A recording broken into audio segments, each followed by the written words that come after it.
Kita tuh kadang-kala kurang bersyukur. Kristen tuh enak loh.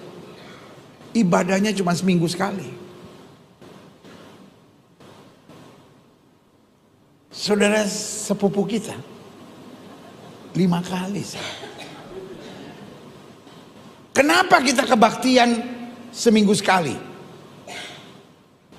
Tahu nggak kenapa? Karena bayarnya 10%. Itu berhubungan, saudara-saudara. Makanya saya tidak pernah tertarik perdebatan tentang perpuluhan. Orang kalau nggak mau bayar perpuluhan, nggak apa-apa. Semua hamba-hamba Tuhan yang bilang nggak usah bayar perpuluhan, nggak apa-apa. Bayar 2,5. Nggak usah 10%, 2,5. Tapi sembayangnya 5 kali sehari. Iya dong, enak aja. Udah cuma 2,5 mau seminggu sekali. Beda kelas. Dari mana masuk gereja langsung masuk. Kita orang Islam diajarin bersih sebelum sembahyang, cuci semuanya. Saya bilang lu 2,5. Gue 10%, bukan berarti gue jorok. Disucikan oleh darah Yesus. Nggak usah tepok tangan. Coba lihat kan, mana ada mualaf pintar? Kan bodoh semua. Kebodohan mereka nampak, lihat kalau mereka boleh bertanya kan. Lihat kemarin debat itu. Mualaf, mantan pendeta, tidak tahu Maria Magdalena itu bukan ibu Yesus. Itu gobloknya kan keterlaluan tuh. Anak sekolah minggu saja tahu itu. Coba itu tanya mana Ibrani. Tanya tuh dia tahu tuh Maria Magdalena tuh bukan ibu Yesus. Tapi mualaf mantan pendeta bisa anggap. Itu kan gobloknya keterlaluan. Mantan pendeta. Tinggalkan gerejanya. Sekarang istrinya yang ambil alih. Ganti dia jadi pendeta. Tapi tanya. Yesus tidak bangkit karena tanda Yunus. Yunus tidak mati. Berarti Yesus tidak mati. Bapak ini mualaf. Saat kami duduk di coffee shop itu, gembalanya belum sempat ngomong, "Shalom Vano, Anda gimana kabarnya?" Gembala langsung bilang gini, "Vano, Anda, kalian berdua jadi TO." Saya bingung, saya tanya, "Maksudnya jadi TO gimana Om?" "Iya Vano, ini kalian berdua jadi TO mau dibunuh." Saya makin kaget, saya tanya lagi, "Maksudnya mau dibunuh gimana Om?" "Jadi gini Vano, ada beberapa orang atau ada sekelompok orang yang beranggapan karena istri saya ini memutuskan untuk mengikuti Yesus Kristus, maka hukum mereka istri saya ini darahnya halal untuk diminum." Dan gak sampai situ, gembalanya juga ngomong, "Dan tadi malam sebelum kami menjemput kalian berdua, kami sudah menemukan ada bom di bawah panggung tempat kalian akan KKR malam hari ini." Di saat itu harusnya kalian berdua panik, di saat itu harusnya kalian berdua takut. Assalamualaikum warahmatullahi wabarakatuh. Berjumpa lagi dengan Jadid HMC ya, channel yang mengedukasi dan menghibur. Para Polikarpus tidak henti-hentinya membuat konten fitnahan kepada Islam. Tujuannya apa? Tujuannya tentu saja untuk memurtadkan, untuk melemahkan akidah saudara-saudara kita. Padahal kita tahu teman-teman, mohon maaf ya, mereka sendiri sampai detik ini masih kebingungan dengan ajaran mereka. Sampai detik ini ajaran mereka belum final. Yang ngomong bukan saya, tapi kalian bisa dapati bagaimana sampai hari ini mereka masih saling membidat-bidatkan, saling sesat menyesatkan, saling tunjuk-menunjuk mengatakan bahwa ajaran kamu itu salah. Yang benar adalah Yesus begini, yang benar Yesus begitu. Mereka masih bingung status Yesus. Itu fakta yang tidak bisa dielakkan. Sampai detik ini, mereka masih bingung status Yesus. Apakah Yesus hanya utusan? Apakah Yesus adalah salah satu dari 3 pribadi? Apakah Yesus itu segalanya? Masih bingung. Bahkan, setiap tahun bertambah denominasi kekristenan. Setiap tahun. Dari reformasi yang dilakukan Martin Luther, baru 500 tahun teman-teman, bayangkan. Sudah ada 60.000 denominasi. 500 tahun, 60.000 denominasi kekristenan yang muncul. Antar denominasi punya pemikiran yang berbeda. Bahkan bisa dibilang itu adalah agama yang berbeda. Kalau di Amerika, mereka digolongkan sebagai agama berbeda. Kalau di Indonesia, Katolik Protestan. Kalau di Amerika, Metodis sendiri. Katolik sendiri, Anglikan sendiri. Ini biar kalian tahu. Kalau di Indonesia digabungin jadi Protestan. Ya, pokoknya yang protes-protes itu digabungin aja gitu kan, digabungin teman-teman. Ya, yang punya pemikiran suka protes ajaran yang lain, mereka gabungin. Ini mengejutkan kita, ya. Dan ini kita sampaikan berulang-ulang supaya saudara-saudara Muslim kita di luar sana tahu gitu. Supaya kalian tuh jangan terbujuk rayu hanya karena di sana tuh nyanyinya enak. Begitu kalian dengar nyanyinya, kalian tersentuh. Atau enggak kalian ikut kegiatannya. Ya, kegiatannya menyenangkan gitu kan. Mereka kumpul-kumpul, ngobrol-ngobrol, sharing-sharing, ya saling berbagi masalah, saling membantu. Kalian lihat, wah luar biasa, artinya ini benar. Enggak gitu teman-teman. Benar tidaknya ajaran suatu agama bukan dilihat dari orangnya. Walaupun orang itu menjadi cermin, tapi itu hanya cermin. Ya, hanya cermin. Kembali, kalian harus lihat secara garis besarnya. Kan begitu. Kalian nggak bisa lihat cuma satu. Kalau mau lihat, ya lihat secara garis besar. Kan begitu. Nah, sama nanti yang terjadi dengan seorang mualaf ini dari pendeta, teman-teman. Seorang pendeta memutuskan mualaf, yaitu Pak Syukur Tulus Ikhlas Sianipar. Nah, jadi memang saudara kita kalau dari Batak ini ya, ini memang namanya cukup unik. Ya, sudah syukur, tulus lagi dia, kan gitu. Tulus, ikhlas lagi, Sianipar. Beliau ini sebelumnya pendeta. Akhirnya memutuskan mualaf setelah melihat kehidupan umat muslim. Yang dia lihat satu orang enggak. Yang dia lihat banyak. Ya, bukan lihat dari si A, si B, si C, enggak. Kalau cuma lihat 1-2 orang itu namanya oknum. Oknum. Kan begitu. Ya, jadi kembali kalian harus lihat gambaran besarnya dan juga ajarannya. Lihat kitab sucinya mengajarkan apa. Karena yang tersisa sekarang ini kan kitab sucinya. Rasulnya, nabinya sudah nggak ada. Tapi ajarannya masih ada. Nah, lihat ajarannya lewat kitab sucinya. Seperti apa ajarannya? Akan begitu. Kalau kita lihat ke Kristenan, siapa Rasulnya? Siapa yang membawa ajaran ini? Yesus? Enggak, teman-teman. Paulus. Jadi kalau ada teman-teman Kristen yang bilang, yang menyebarkan kekristenan adalah Yesus, ya mereka itu kurang belajar. Kurang literasi. Apakah Yesus pernah mengajarkan Kristen? Enggak ada. Apakah Yesus pernah mendirikan gereja? Enggak ada, teman-teman. Ya. Tunjuk satu gereja yang didirikan Yesus. Enggak ada satupun. Ini gereja dalam bentuk fisik ya. Kita bicara dalam bentuk fisik. Jangan mereka bilang, oh gereja itu adalah perkumpulan orang. Yesus mendirikan perkumpulan. Enggak gitu. Kita bicara tempat ibadah secara fisik dan juga secara agama, institusi agamanya. Kalau Paulus jelas, ya jelas mendirikan kekristenan. Karena sejak jemaat Antioquia yang didirikan oleh Paulus itu dilabeli Kristen, ya, dilabeli Kristen oleh orang-orang di sana. Di saat itulah yang namanya kekristenan berdiri pertama sekalinya. Jadi harus tahu. Harus tahu hal tersebut ya. Kan Yesus bagi kalian Tuhan. Jangan kalian turun-turunkan lagi pangkatnya, kasihan. Ya kalau Tuhan ya Tuhan gitu. Oke, jadi kita bandingkan nih. Paulus, terus Bible. Ya, Bible. Walaupun sebenarnya Bible itu bukan ajarannya Paulus, teman-teman. Ya. Bahkan Paulus saat mengajar pun belum ada itu. Kisah para rasul kan. Itu kan surat Paulus yang terakhir mereka kanonisasi, artinya mereka tentukan, ya mereka yang mengatakan, itu artinya setelah zaman Paulus, bapak-bapak gereja yang mengatakan, oh ini kitab suci. Nah, surat-surat Paulus jadi kitab suci ya. Bahkan Paulus sendiri mungkin nggak pernah membayangkan, tidak pernah membayangkan bahwa di masa depan surat-suratnya akan jadi kitab suci. Jadi harus tahu dulu, bandingkan dengan Islam. Nah, jadi bagi teman-teman Muslim ya, yang mungkin sekarang lagi dirayu, lagi diajarkan gitu kan, untuk pindah keyakinan, coba review ulang. Coba review ulang, kan begitu. Kita di sini akan membandingkan, teman-teman. Ya, membandingkan dengan statement-statement mereka, apa benar? Mualaf-mualaf itu orang yang nggak ngerti. Nah, ini saya buktikan, bahwa ternyata mualaf itulah orang yang mengerti kekristenan. Yang mualaf-mualaf itu banyak kan. Ya, walaupun nggak semua, saya nggak boleh mengatakan semua juga, nggak fair. Tapi kalian boleh cek, mualaf-mualaf inilah ya yang rata-rata itu memang sudah mengerti tentang kekristenan, akhirnya pindah.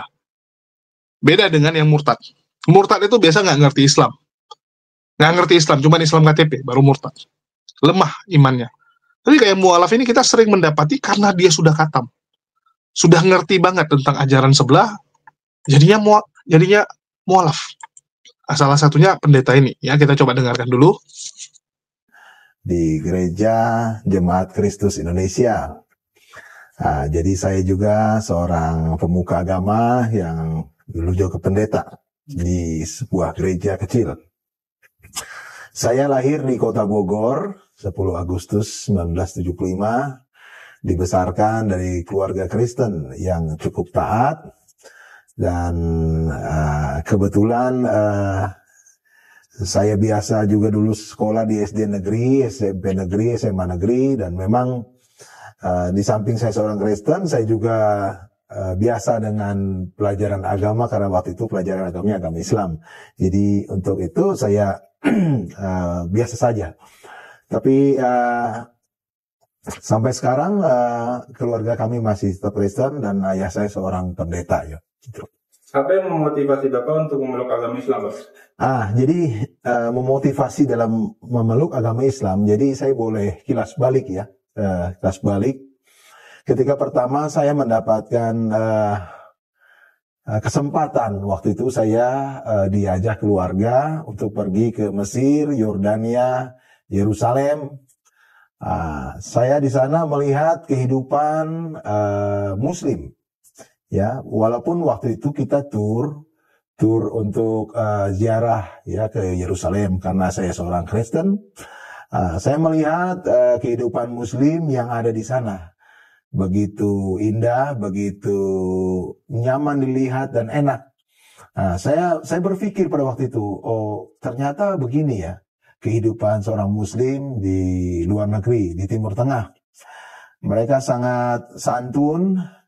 Mereka sangat baik, bahkan waktu itu saya pernah di Yordania, saya ada rasa sakit gatal, saya cuma pakai bahasa Inggris, mereka sangat peduli ya, karena saya sakit, dia kasih saya obat.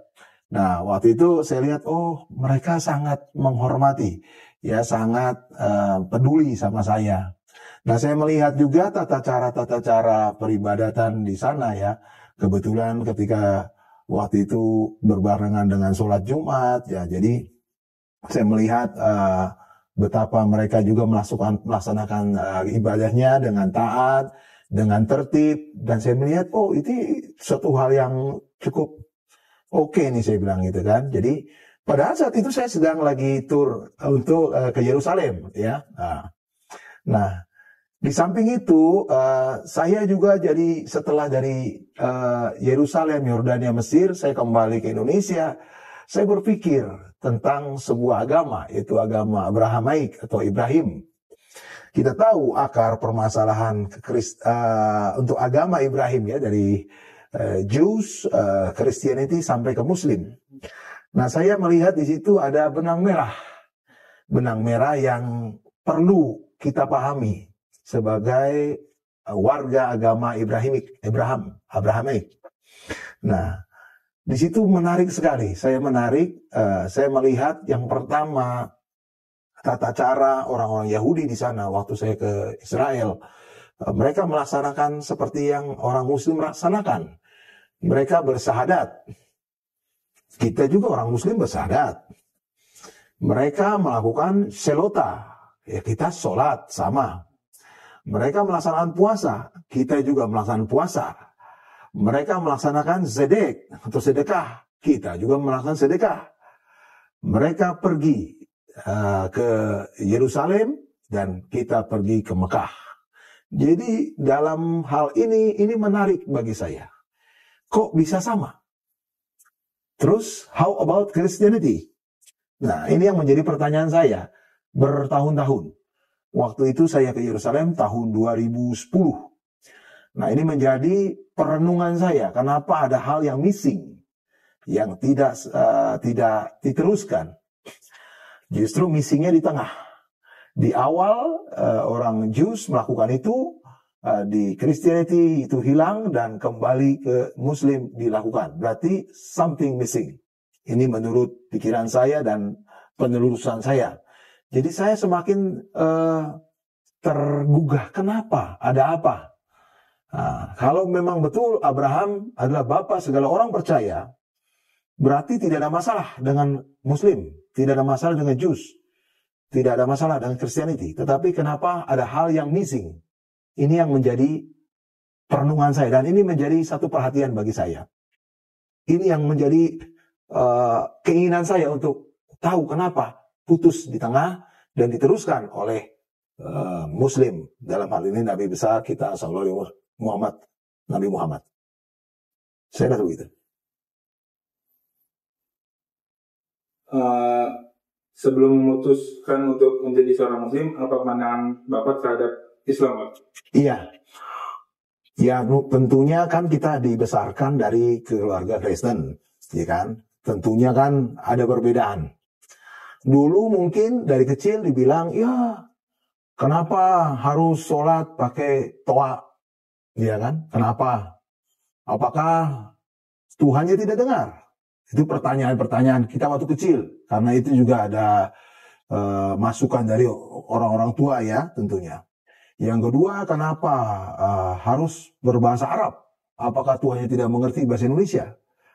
Itu menjadi hal-hal yang pertanyaan. Dan kenapa begitu susah untuk harus berwudu dan segala macam? Nah, itu ada satu hal yang mendasar waktu itu. Kenapa kok Islam begitu pandangannya? Kenapa harus berbahasa Arab dan itu? Nah, kenapa harus berpuasa? Dan kenapa harus ini dan itu? Nah, itu yang menjadi pertanyaan waktu saya masih kecil ya, sebelum mengerti tentang Islam. Tetapi setelah kita belajar tentang Islam, justru itu perlu. Setelah saya jadi mualaf, justru itu perlu. Ya, karena saya melihat kenapa harus dipanggil dengan azan. Nah, ya karena memang diingatkan. Manusia ini sifatnya pelupa. Ya, kadang kita lupa. Kadang kita lupa makan, lupa belajar, apalagi sholat. Sering lupanya manusia. Alhamdulillah kita diingatkan dengan adanya azan. Ya, jadi azan itu sangat penting ternyata saudara. Ya. Yang kedua, kenapa harus berbahasa Arab? Ya kan? Ya memang surah-surahnya berbahasa Arab. Dan itu lahir di tanah Arab. Dan itu menjadi satu kesatuan. Ingat, satu kesatuan. Betapa indahnya sebuah sholat itu. Kenapa? Karena jam sholat itu sudah diatur. Dan ketika kita sholat, sebetulnya seluruh dunia sholat. Saudara bisa bayangkan, memang ada ada wita, ada waktu-waktu yang lain toh tentunya. Tetapi pada jam yang sama, semua umat muslim melaksanakan sholat, menyembah Allah Subhanahu wa Ta'ala dengan tepat. Jadi sebetulnya jam sholat itu udah putus, saudara. Boleh waktunya berbeda. Mungkin di antara Jakarta sama Bandung beda dikit kan. Tapi rentetan-rentetan menit-menit yang berbeda itu kalau disambung sebetulnya sama. Itulah keindahannya. Nah, kenapa dia harus berwudu? Ya memang harus demikian. Ya, saya mempelajarinya ketika saya dulu berkata, saya pernah dulu khotbah juga saudara ya. Khotbah Kristen, saya katakan, lihat orang muslim. Dia mau sholat harus wudu. Saya bahas waktu itu tentang bagaimana membasuh tangan yang benar. Bukan asal air. Tetapi air ini menyucikan tangan kita supaya tangan kita ini tidak berbuat hal-hal yang negatif. Tangan ini harus mengerjakan yang benar. Bekerja dengan benar. Sama. Kita berkumur. Ingat itu mulut. Mulut mesti dijaga. Mulut harus menjadi berkah. Tidak boleh sembarangan berbicara. Makanya ada makna daripada wudhu itu sendiri. Demikian tangan.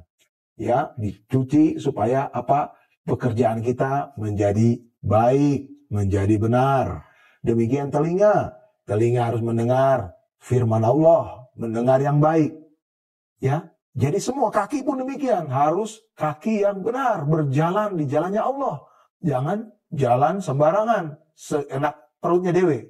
Nah, jadi itulah indahnya sebuah wudhu itu sebetulnya? Ini kadang-kadang orang tidak paham. Saya pernah diprotes, kenapa khotbahnya kok tentang wudhu? Emang itu, karena orang Jewish juga, orang Yahudi juga melakukan wudhu. Doa dia juga perlu membasuh. Bahkan Kristen Ortodok pun dia berwudhu. Nah, jadi itu kira-kira. Ada nggak pengalaman atau peristiwa tertentu yang membuat Bapak tertarik belajar lebih banyak tentang Islam? Iya, tentunya saya melihat kehidupan rekan-rekan saya, umat Muslim. Di Muslim itu yang satu hal yang saya sangat banggakan, mereka itu satu. Umat Muslim, umatnya Allah itu satu. Tidak melihat dia suku mana, dia tidak melihat kasta apa. Pengalaman yang paling hebat adalah ketika kita sholat. Dia mau jenderal, dia mau menteri, dia mau dokter, mau profesor, mau tukang beca. Ketika dia masuk, dia berwudu, dia masuk, dia buka tuh sepatu sendal, dia duduk, berdiri dengan saf yang sama. Dipimpin mungkin imamnya hanya seorang PNS yang kecil. Ataupun imamnya hanya ya biasa-biasa aja lah. Tetapi semua bisa diatur.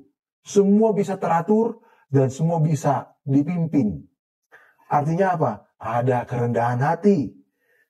Umat Muslim rendah hati. Mau dipimpin. Taat kepada imam. Meskipun imamnya mungkin pangkatnya lebih rendah. Dianya mungkin jenderal, mungkin imamnya kopral. Tapi tetap namanya sebuah agama, sebuah aturan. Itu makanya Islam lebih taat, lebih teratur. Nah saya sangat terlihat, oh begini ternyata. Waktu dulu pernah saya lihat presiden sholat ya di Masjid Istiqlal. Imamnya berbeda, bukan presiden. Tapi presiden harus ikut ketika ruku, semua ruku. Itulah hebatnya Muslim. Hebatnya Muslim ya. Jadi persaudaraan Muslim itu sangat luar biasa.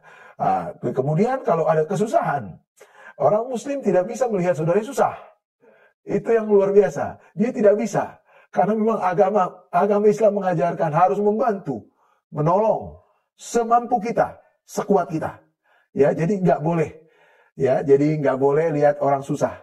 Itu hebat, itu pahala yang besar. Itu yang sangat. Ya kadang-kadang orang kan tutup mata. Dia punya duit, lihat saudaranya susah, dia bilang, aduh saya nggak punya. Tapi orang Muslim nggak boleh. Seorang Muslim dia harus jujur. Dia mengerjakan sholat, dia memiliki sesuatu. Dia tahu hartanya adalah titipan Allah. Dan tidak ada yang kekal dengan hartanya itu. Jadi saya bersyukur sekali melihat tata cara kehidupan Muslim. Ya. Dan kehidupan-kehidupan yang lainnya tentunya.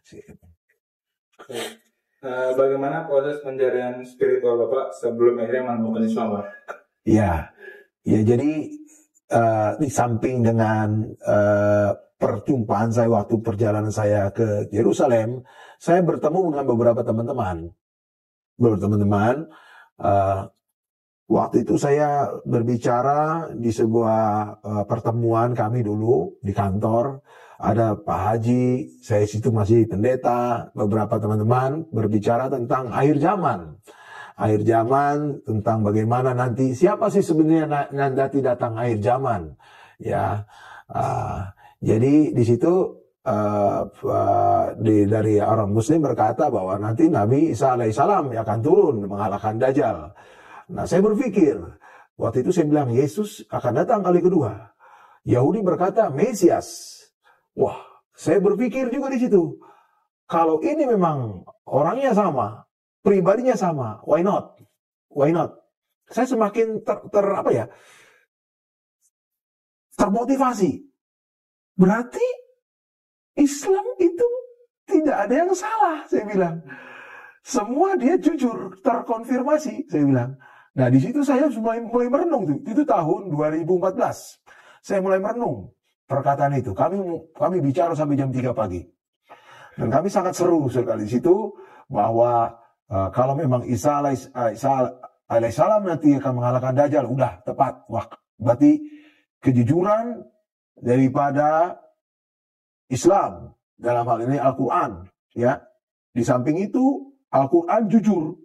Jujurnya apa? Ditulis semua dari mulai Taurahnya, ya kan, Injilnya, ya kan, surah-surahnya, dan itu tidak ada yang ditutupi. Bahkan kata Isa Al-Masih di situ cukup banyak, lebih banyak, ya, disebutkan daripada Nabi besar Muhammad sallallahu alaihi wasallam. Nah, itu menjadi konfirmasi juga buat saya. Jadi ternyata Al-Quran lebih jujur membuka semua sejarah dan segala macam. Saya rasa begitu. Apakah ada nilai atau ajaran Islam yang sangat yang Bapak ke-trigger dengan Islam itu, Pak? Jadi saya memutuskan menjadi seorang mualaf, tentunya ada trigger. Seperti api, ya, api itu kalau tidak ditrik sama percikan, dia tidak akan menimbulkan api. Nah, demikian saya punya pengalaman. Yang pertama, saya punya sahabat dulu di Jawa Tengah, di Yogyakarta. Dia memberikan satu buku, A Guide to Muslim. Buku itu diberikan kepada saya tahun 2011. Saya pegang buku itu. Di mobil saya bawa, di tas saya bawa, di rumah saya taruh. Cuma saya taruh, tidak saya baca. Karena saya Kristen. Nah, setelah itu, ini buku kan mendampingi saya terus. Saya tidak sadar buku ini ada di tas saya, ada di jok mobil dan segala macam. Nah, setelah saya memang udah lama juga 2010, 2011, 2014 dan lain-lain. Nah, tentunya ada sebuah diskusi dengan seorang teman saya, sahabat saya. Ya, saya harus jujur, dia seorang teman sekolah saya. Dia seorang muslimah ya, perempuan. Dia hanya bilang sama saya tentang Trinitas. Dia berkata bahwa Allah itu satu. Saya setuju, Allah itu esa. Dia bilang, no. Once. Ahad, echad. Satu. Saya mulai bilang, iya, satu dalam stop. Kita diskusi stop sampai sini. Tolong kamu baca surat Al-Ikhlas. Kamu baca Al-Fatihah. Kamu baca surat-surat pendek dulu. Ya, itu aja dulu. Renungkan, kaji. Kamu seorang pendeta, kamu seorang dokter. Kamu bisa baca itu. Diskusi itu tertutup, langsung putus. Kami hanya diskusi makan, biasa. Nah, sampai selesai pulang masing-masing, kebetulan sahabat saya ini udah 36 tahun ya, 36 sahabat masih SMP. Nah, SMP SMA ya. Jadi saya merenung, saya bilang, saya mulai buka Al-Fatihah. Saya buka surat Al-Ikhlas. Saya renungkan, saya mendapatkan sesuatu di situ. Bahwa dalam surat Al-Fatihah ini sudah termaktub semua isi Al-Quran sebetulnya. Ya, tentang siapa Allah itu, dan bagaimana dia memelihara kita, menjaga kita, dan dia memiliki kekuasaan yang penuh atas alam semesta dan segala macamnya. Termasuk keesaannya dalam surah Al-Ikhlas. Nah, setelah saya baca, saya mendapatkan sesuatu. Saya telepon lagi dia. Semua yang kamu bilang sama saya sudah saya baca dan tidak ada salah. Oh gitu, tidak ada salah, tidak. Terus kamu gimana? Hatimu gimana? Saya happy, saya bilang. Happy. Oke, silakan.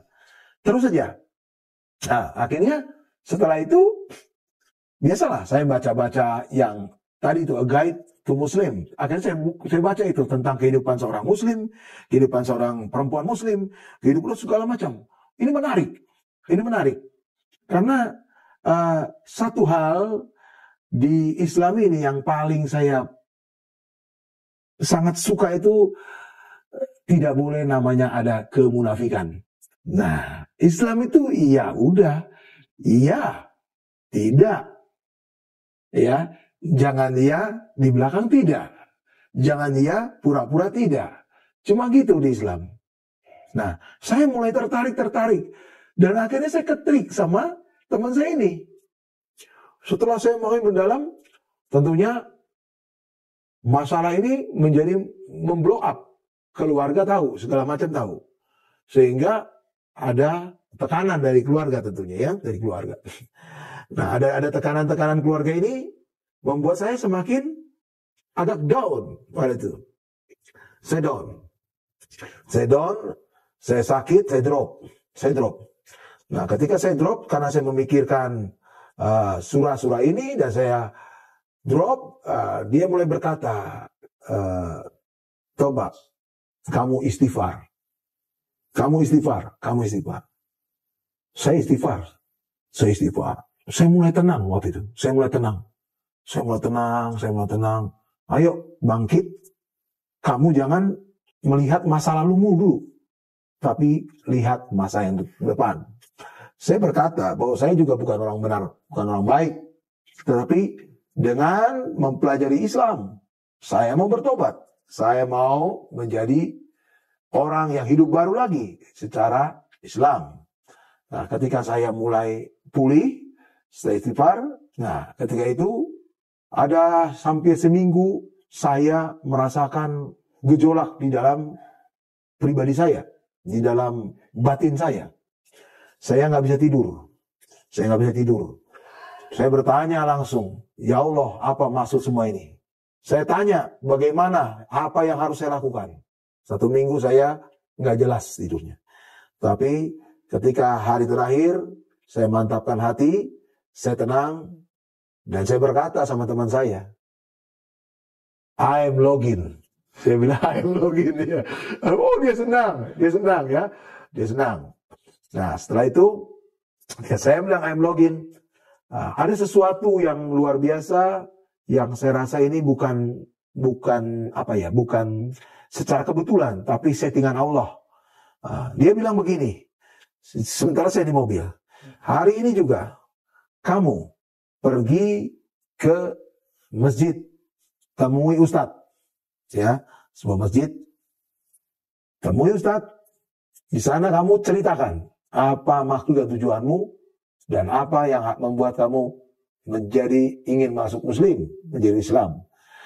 Saya tanpa pikir panjang lagi, saya pergi ke sebuah masjid di Kota Bogor. Saya tiba-tiba masuk, saya ketok, Assalamualaikum. Ya, gimana Pak? Waalaikumsalam. Ada yang bisa dibantu? Saya mau mendaftar menjadi mualaf. Wow, katanya. Tunggu Pak, saya lihat dulu ustadznya, katanya. Ternyata jadwal ustadz tidak ada hari itu. Bapak tunggu aja Pak ya. Saya mau cek lagi itu ya. Saya tunggu di ruang tunggu. Tapi ketika itu ada seorang laki-laki datang. Bapak cari siapa? Saya cari ustadz. Oh, saya ustadznya, katanya. Alhamdulillah. Nah, ketika itu saya berbicara, ustadznya bilang sama saya, sebenarnya Pak, hari ini saya tidak ada jadwal untuk ke masjid ini. Tapi saya diperintahkan Allah ke sini. Saya nggak tahu mau ketemu siapa. Ini settingan daripada Allah. Di situ saya menangis. Saya mencucurkan air mata bahwa omongan dari teman saya mengatakan saya pergi ke masjid. Dan di sana juga Allah mengkonfirmasi dengan ustadz masuk bertemu dengan saya. Nah, ketika itu saya mulai bercerita, dia bilang, ya saya udah tahu Pak. Ustadznya juga nangis waktu itu.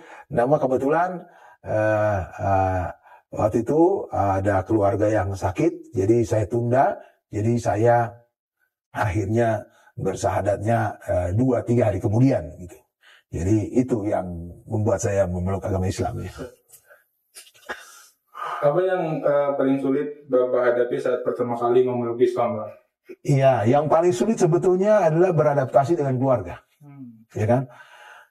Terus terang, ya saya seorang ulama juga dulu ya, pendeta. Berat, artinya semua juga memandang sebelah mata.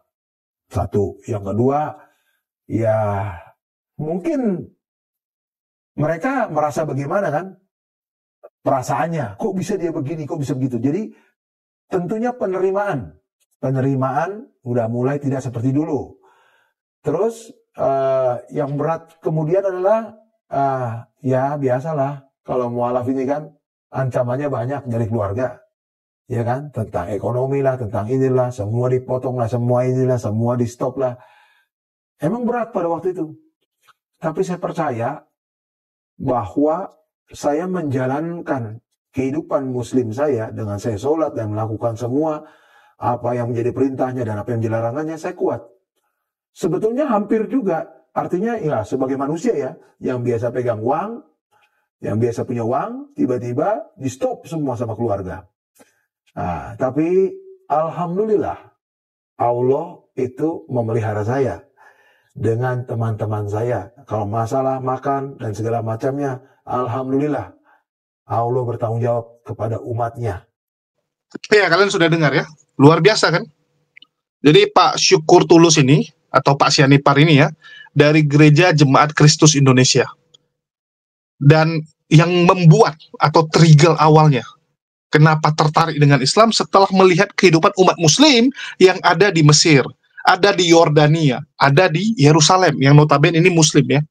Daerah mayoritas muslim, Mesir mayoritas muslim, Yordania apalagi. Yerusalem juga ya, kotanya terbagi dua.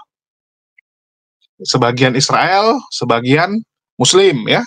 Yang Israel pun ya bukan Kristen. Jadi Kristen itu kalau di Israel sendiri itu minoritas sekali. Agama nomor 2-nya Islam, nomor 3-nya baru Kristen. Bahkan tidak ada gereja Protestan, yang ada Katolik. Bagi yang Protestan, nah, coba kalian cek, kenapa di Israel tidak ada satupun gereja Protestan. Yang ngomong bukan saya ya, silakan dicek. Oke, terus dari hasil melihat kehidupan muslim inilah, ya Pak Sianipar ini melihat bahwa ini kok beda gitu. Kok mereka ini damai. Kok mereka ini hidupnya anteng ayem.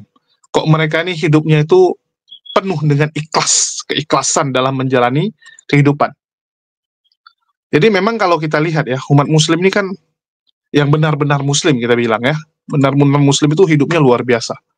Bahkan kalau saya mau jujur-jujuran, muslim yang ada di Amerika, Australia, itu jauh teman-teman, sikapnya luar biasa sekali.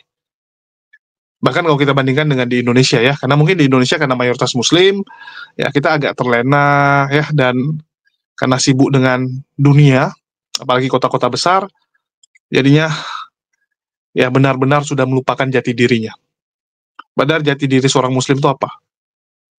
Menjalankan syariat. Jati diri seorang muslim itu apa? Bertegur sapa. Ya, bertegur sapa, ikhlas dalam menjalani hidup, silaturahmi dijaga. Kalau di kota besar kita lihat, silaturahmi saja sudah, ya mohon maaf agak kurang teman-teman. Dia silaturahminya cuma sama teman nongkrongan, teman ngafenya, ya, teman nongkrong-nongkrongnya doang. Dengan saudaranya, ya, dengan teman-teman lamanya, udah kurang. Udah kurang teman-teman. Bahkan dengan saudara sendiri kadang-kadang lupa. Karena sibuk dengan dunia. Padahal semangat jati diri seorang muslim itu ya silaturahmi. Kita dianjurkan kan menjaga silaturahmi. Terus kita lihat bagaimana kelakuan. Kalau kita lihat saudara muslim kita yang ada di Palestina, ya Yerusalem, luar biasa teman-teman, tabah. Kalau kita pikir ya, kalian siap nggak hidup ya? Hari ini punya toko nih, jaga toko, hidup tenang, tiba-tiba toko kalian dibom, blam. Atau enggak tiba-tiba bangun tidur ya, hilang tangan satu dah. Tiba-tiba bangun-bangun gara-gara kena bom, hilang tangan satu teman-teman. Dan mereka masih tabah, masih ikhlas. Ya, masih ikhlas sekali. Beda dengan Polycarpus. Kalau Laskar Polycarpus hilang jari satu teman-teman. Wah, semua orang disalahkan. Coba lihat mereka, kerjanya nyala-nyalain orang lain. Semua dimaki, semua dihina. Atas apa yang terjadi dalam hidup mereka. Mereka suka mencari kambing hitam. Mereka suka mencari kesalahan orang lain. Ya, mereka selalu melimpahkan masalahnya kepada orang lain. Nah, ini yang jangan sampai terjadi pada umat muslim.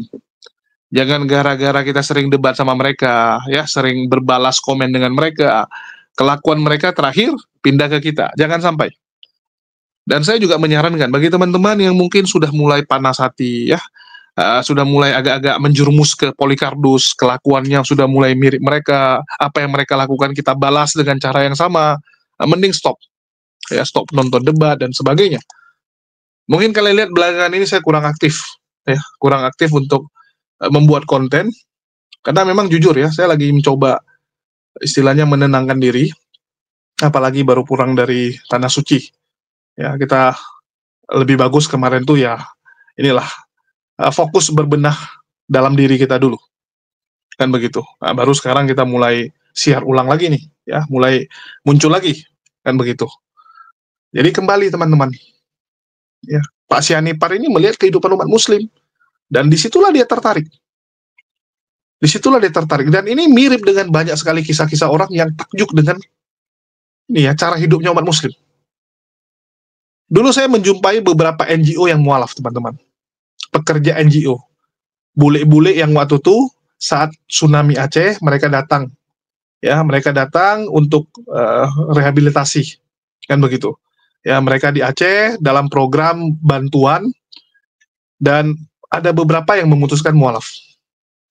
Saya tanya, kok bisa gitu? Jadi mereka itu kan NGO. Mereka berhubungan dengan masyarakat, dan mereka terkejut. Bagaimana umat Muslim itu cepat sekali pulih. Cepat sekali pulih dari kejadian tersebut. Padahal ada yang anaknya meninggal, ada yang orang tuanya meninggal, ada yang pasangannya meninggal, harta bendanya hilang semua. Hilang semua, teman-teman. Bayangkan, hartanya tidak ada satupun. Dan memang zaman itu ya, orang Aceh itu masih banyak yang suka itu nyimpannya itu dalam bentuk emas daripada menabung di bank. Ya, jadi orang Aceh itu, bahkan mungkin sampai sekarang masih ya, ada beberapa itu tabungannya sedikit, ya, uang di tabungannya sedikit, tapi lebih banyak dalam bentuk emas. Nah, mereka suka. Ada duit beli emas, ada duit beli emas gitu. Sedangkan di tabungan mungkin cuma 2 juta, 3 juta gitu. Nah, jadi begitu kena tsunami kan hilang semua tuh. Emas-emasnya juga habis. Tapi mereka bisa pulih. Nggak punya apapun, tapi pulih. Ditanya, disurvei kan gitu. Yang bule-bule NGO-NGO ini tanya gitu, kok bisa gitu. Ya dia bilang semua titipan dari Allah. Kalaupun harus diambil semua, ya sudah gitu. Memang semua itu titipan, bahkan pasanganmu sendiri, anakmu sendiri titipan. Di situ mereka terkejut. Dan saya juga, karena waktu itu belum Muslim ya, saya belum Muslim, waktu saya dengar jawaban, saya mikirin gitu. Oh iya juga ya. Ya benar, kalau umat Muslim ini entah kenapa, cepat dia. Ya, cepat gitu, kuat menghadapi masalah. Meninggal anaknya. Mungkin 1 minggu sedih. Ya, selesai tahlilan udah anggap normal lagi, karena mereka sadar bahwa anak mereka yang meninggal itu nanti kita akan berjumpa lagi, akan berkumpul kembali di jannah. Imannya itu kuat bahwa kita akan berkumpul kembali, sehingga nggak larut dalam kesedihan. Nah, ini yang membuat banyak bule-bule itu, wah, liatin luar biasa gitu. Beda dengan mereka gitu. Bahkan ada yang sampai seumur hidup tuh masih bersedih. Ya. Seumur hidup masih bersedih, teman-teman. Nggak bisa move on. Kenapa nggak bisa move on? Karena ya nggak ada iman sebenarnya, kalau saya bilang. Nggak ada iman. Sama kayak Bang Blender bilang gitu ya. Ini oten-oten ini kan gaya-gaya. Hidup, ya. Hidup kami demi ini agama. Mati adalah keuntungan. Ya, mati adalah keuntungan. Dijamin masuk surga. Kalau dijamin masuk surga, ya udah mati kok sekarang. Buktinya nggak berani mati. Paling takut mereka mati. Kan gitu. Paling takut mereka menghadapi kematian. Kenapa seperti itu? Ya karena mereka itu percaya masuk surga cuma di omongan. Cuma di kontennya. Ya, cuma di kontennya berani ngomong gitu. Aslinya mereka takut. Karena mereka sadar, mereka nggak tahu nantinya kemana. Beda dengan umat Muslim. Yakin kita masuk surga, sehingga kita nggak ada ketakutan. Tidak ada keraguan. Begitu juga dengan saat kita melepas orang yang kita sayangi. Kita yakin mereka mendapatkan tempat yang mulia di sisi Allah. Sehingga nanti kita akan berkumpul kembali. Jadi nggak ada keraguan. Banyak yang akhirnya mualaf gara-gara melihat hal itu. Ya, bagaimana umat Muslim menjamu tamu. Adab dalam menjamu tamu ya, wajib. Kan di Muslim wajib ya. Bahkan kalau di beberapa negara, contoh kayak Pakistan, semiskin-miskinnya orang, kalau kamu bertamu tempat dia, tetap dijamu. Bahkan nggak ditanya, kamu ngapain gitu. Nah, setelah 3 hari baru ditanya. Itu sering tuh, YouTuber-YouTuber bule ya, datang. Mereka bingung, mereka nggak ditanyain. Dikasih makan, dikasih tempat tinggal, udah 3 hari baru ditanya, mau ngapain. Nah, itu memang adabnya Muslim. Dan itu memang ajaran ya. Bukan pintar-pintaran sendiri. Bukan pintar-pintar sendiri. Kalau kita tanya sama yang sebelah, kenapa mereka mengasihi, mereka suka bantu orang? Contoh, ya kita nggak pungkiri, ada yang non-Muslim suka bantu orang. Ya, banyak yang suka bantu orang, kan begitu. Itu dari mana? Ajaran agamanya? Nggak ada. Itu dasar mereka sih. Dari merekanya sendiri gitu. Ateis juga lakuin, ateis juga banyak yang bantuin orang kan. Tapi itu bukan dari kepercayaannya, bukan dari imannya. Itu dari pribadinya. Jadi bedakan gitu. Kalau di Islam itu, orangnya baik, orangnya ikhlas, orangnya tabah, itu dari agamanya, bukan dari pribadinya. Bukan dari pribadi ya, ini harus dicatat. Oke, mungkin itu aja yang bisa saya sampaikan di kesempatan kali ini. Ya, belum bisa banyak-banyak teman-teman, karena laptop saya juga masih sangat memprihatinkan.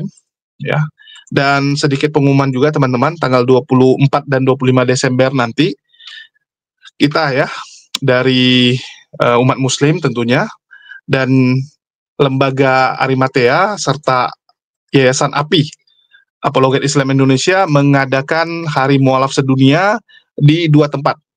Yang satu di Makassar, di Bolang, ya tempatnya Bang Zuma, dan satu lagi yang di Jakarta diadakan di Ragunan.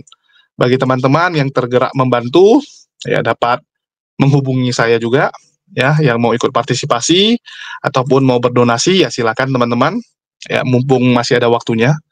Dan acara ini dikhususkan untuk teman-teman atau saudara-saudara kita yang mualaf, ya yang mualaf. Walaupun sebenarnya saya bisa ikut juga, tapi saya nggak usah lah kasih ke teman-teman yang lain ya, karena saya juga ya ada acara lain sih. Walaupun saya disuruh untuk jadi pembicara, tapi saya bilang udahlah, saya jalan-jalan aja. Karena yang jadi ketua panitia ada Bang Sincan dan ada si Kores juga ya. Oke, mungkin itu aja dari saya pengumuman. Makasih atas dukungan teman-teman semua. Makasih buat semuanya. Di akhir kata saya ucapkan wassalamualaikum warahmatullahi wabarakatuh. Sampai jumpa di lain kesempatan.